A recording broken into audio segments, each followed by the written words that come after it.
Hello, my name is George Cairns, and in this video lesson we're going to use Digital Photo Professional 4 to improve and change a shot's composition. Here's our start image with a tilted horizon, and it's got lots of shadow in the foreground we don't really need. There's a distracting shadow here as well, so we can crop to straighten the horizon, zoom in slightly to lose those unwanted shadows and improve the photograph, or we can change the composition quite dramatically by creating a portrait shape, or you can even crop to social media proportions such as a square shape for Instagram. So we've supplied this image for you to download. It's called Crop Start.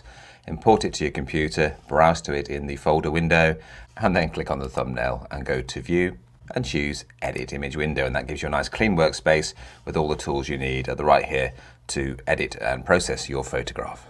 Now here I decided to shoot this cityscape as a landscape oriented photograph, and I went for a fairly wide shot as well, and what we've got here is a little bit of unnecessary shadow in the foreground. There's not much of interest in this area here, so I could have zoomed in on location to try and lose the shadow and maybe even lose the couple. I could have shot it in portrait mode and gone for a tighter shot of these buildings here. There's lots of different ways I could have composed this shot on location. I could also have got the horizon a little straighter as well, I think. So there's a few things I could have done to change my composition on location, but fortunately we can recompose the shot in Digital Photo Professional 4 courtesy of the crop and rotate panel here. So let's click to select that. So let's kick off by improving our composition and getting rid of some of these foreground details here and zooming in on the distant buildings. We're also going to counteract the tilted horizon. And first of all, we need to think about the shape of our cropped image. And that means we have to think about the aspect ratio, and we can choose a variety of different shapes. If we choose free, you can click and drag, and that creates any orientation and any shape. So you could go for a widescreen effect such as this. Let me just click and drag that out like so. That gives you more of a panoramic style crop. I can just adjust that to get a bit more sky into the image. I don't want to do that though. I'm just going to improve the composition. So I'm going to click here to undo that. And I'm going to choose an aspect ratio such as 3:4, for example.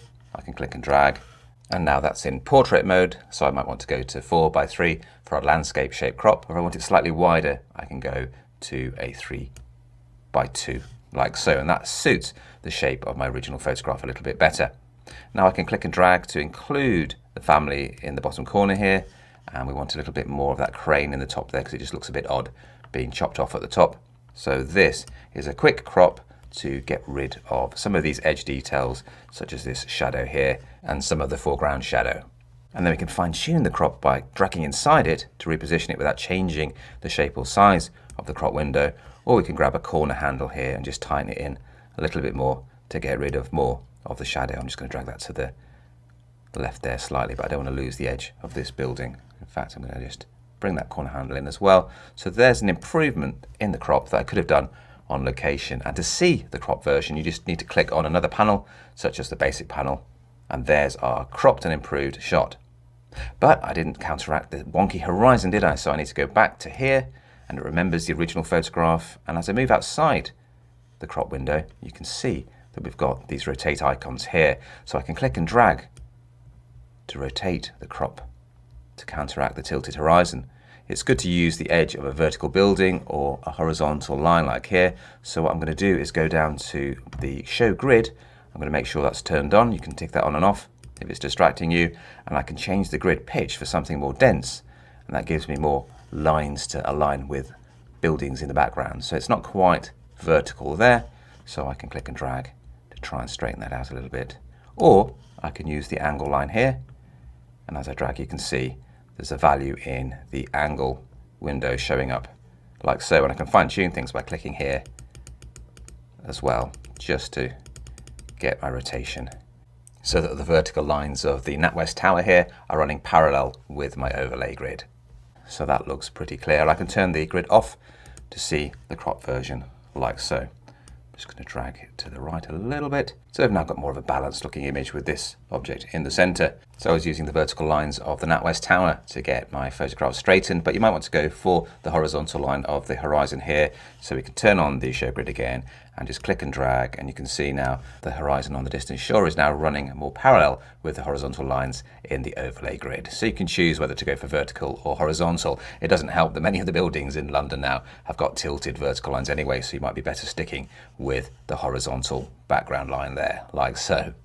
So that's an improved composition version of the image. So I'm going to click on the basic panel, and what I want to do is just go to File and Convert and save this version before creating other compositions. So I'm going to call this one Crop Improve. So we're creating a JPEG version of my cropped RAW file, but the original RAW file will always be accessible. So let's just hit return and save that out as the improved version, which we can share on Facebook or on social media. And once we've done that, we're going to create a different version of the photograph to go on a particular social media site perhaps. Let's go back to crop, and now let's change the aspect ratio to, instead of 3:2, let's go to 2:3, and that gives us a vertical shape. We could have done that by rotating the camera on location, and I can now decide whether to keep the people in the shot by trying to drag it like so, but I'm more interested actually in going closer, so we're zooming in to these buildings, and I'm just going to create a slightly offset section of the bridge there, just to give it a bit more of an interesting composition. Something like that should do the trick. We've straightened it already, so if I just click back on basics here to the basic panel, here's my zoomed in and slightly cropped version. These are a bit distracting because they're neither in or out the photograph really, so I'm going to fine tune it by going back to crop again, and then we can drag and include that crane like so. Click again to see the cropped version, and now I can pop up to File and go to Convert and Save and create a file called Crop Portrait. So there's a portrait version like so. And again, we're going to go back to our RAW file, click here, and we can change the aspect ratio this time to 1:1, which is a square crop, and that enables us to create an image that's suitable for sharing on Instagram. So we can choose exactly the type of shot that we want to share, like so. A nice square shot with this couple in the bottom right to kind of give us a foreground interest, and then click here to see the crop version. And then I can pop back to File, Convert and Save, and this one is for Instagram. There we go, save. And that's going to go out, and I can share that file on my Instagram page. And that's the great thing about RAW. You can go back and change things at any time. You can fine tune the tilted horizon to get it perfect if you're not quite happy with it, and you can clear it and start from scratch like so.